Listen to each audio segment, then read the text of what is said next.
Mission इंडियाच्या सर्व प्रेमळ आणि निर्मळ दर्शकांना आमचा नमो बुद्धाय, जय भीम। आज आम्ही नागपूरच्या मधोमध असलेल्या आमच्या पवित्र दीक्षाभूमीवर उभे आहोत। हीच ती दीक्षाभूमी जिथे 14 ऑक्टोबर 1956 रोजी डॉक्टर बाबासाहेब आंबेडकर यांनी जवळपास आपल्या 6 लाख अनुयायांसोबत बौद्ध धर्म पत्कारला होता, बौद्ध धर्माची दीक्षा घेतली होती। धर्माचा स्तूप सर्वात मोठा उंच आम्ही स्पष्टपणे बघू शकतो। एशियातला सर्वात मोठा हा स्तूप नागपुरातील दीक्षाभूमीतच आहे आणि नागपुरातील ही दीक्षाभूमी बौद्ध धर्माचा मूळ मंत्र, जिथे प्रेम, करुणा आणि आपसी भाईचारा त्याचे मूळ मंत्र आहेत, अशी ही दीक्षाभूमी। इथे 68वा धम्मचक्र प्रवर्तन दिवस येणाऱ्या काही दिवसातच आम्ही साजरा करणार आहोत। खूप मोठी इथे व्यवस्था प्रशासनातर्फेही आणि अनेक NGO तर्फे करण्यात आली आहे। सोबतच आम्ही स्पष्टपणे बघू शकतो नागपूरच्या आमच्या या दीक्षाभूमी परिसरात इथे तसाच एक बोधी वृक्ष भी आपण इथे बघू शकतो। हा बोधी वृक्ष बौद्ध गयामध्ये असलेल्या बोधी वृक्षाची प्रतिरूपी याला आम्ही समजू शकतो। असाच हा बोधी वृक्ष जिथे तथागत गौतम बुद्ध यांना ज्ञान प्राप्त झाले होते, बोध ज्ञान प्राप्त झाले होते, त्यामुळे या वृक्षाला, या झाडाला बोधी वृक्ष म्हटले जाते। बौद्ध गयामध्ये आपण जर बघितलं तर अशाच ही प्रतिरूप असली जे झाड आहे बोधी वृक्ष, त्याच्या झाडाच्या लगत लोक लाखोच्या संख्येने बसलेले असतात। इथलं एक कणकण पवित्र आहे। एखादं पान जरी कुठल्याही अनुयायाला भेटलं तर तेही त्याच्यासाठी खूप मोठी बाब होऊ शकते। सोबतच आम्ही स्पष्टपणे बघू शकतो नागपूरच्या दीक्षाभूमीत शिलालेखावर हे कोरलेले डॉक्टर बाबासाहेब आंबेडकरांनी आपल्या अनुयायांसाठी दिलेल्या ह्या 22 प्रतिज्ञा देखील इथे कोरलेल्या आहेत।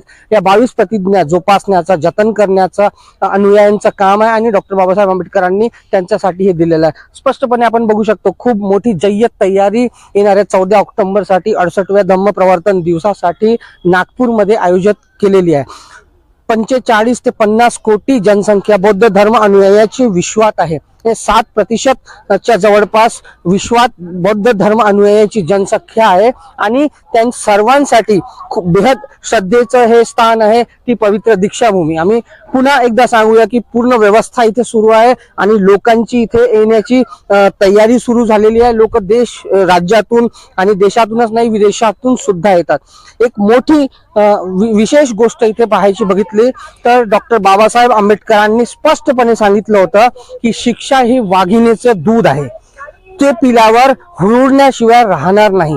म्हणूनच शिक्षा प्राप्त करण्यासाठी इथे लोक राज्यातून विजेतून येतात आणि इथे जे पुस्तकाची मोठी मोठी प्रदर्शनी मांडली जाते, शेतकरी असो किंवा गरीब मजदूर जरी असलो, त्याच्या घरी खाण्याची वस्तू जरी नसली तरी तो दीक्षाभूमीच्या परिसरात येऊन एखादं तरी पुस्तक घेतो, त्याचं पठण पाठन करतो, कारण डॉक्टर बाबासाहेब आंबेडकरांनी स्पष्टपणे सांगितलं आहे। आम्ही बघू शकतो इथे भरपूर लोक येत आहेत, शिक्षक आहेत आणि जे लोक आहेत इथे भंते सुद्धा इथे बसलेले आहेत। बौद्ध धर्माची दीक्षा देण्यासाठी लोक इथे आहेत आणि येणाऱ्या 14 ऑक्टोबर रोजी जो महापर्व इथे होणार आहे त्याच्यासाठी जय्यत तयारी, एक वातावरण अद्भुत इथे शांतीचं, कुठेतरी प्रसन्नतेचं आणि सर्व मानवतेला जोपासण्याचं जे एक वातावरण इथे पोहोचल्यावर जे लोकांना मिळतं।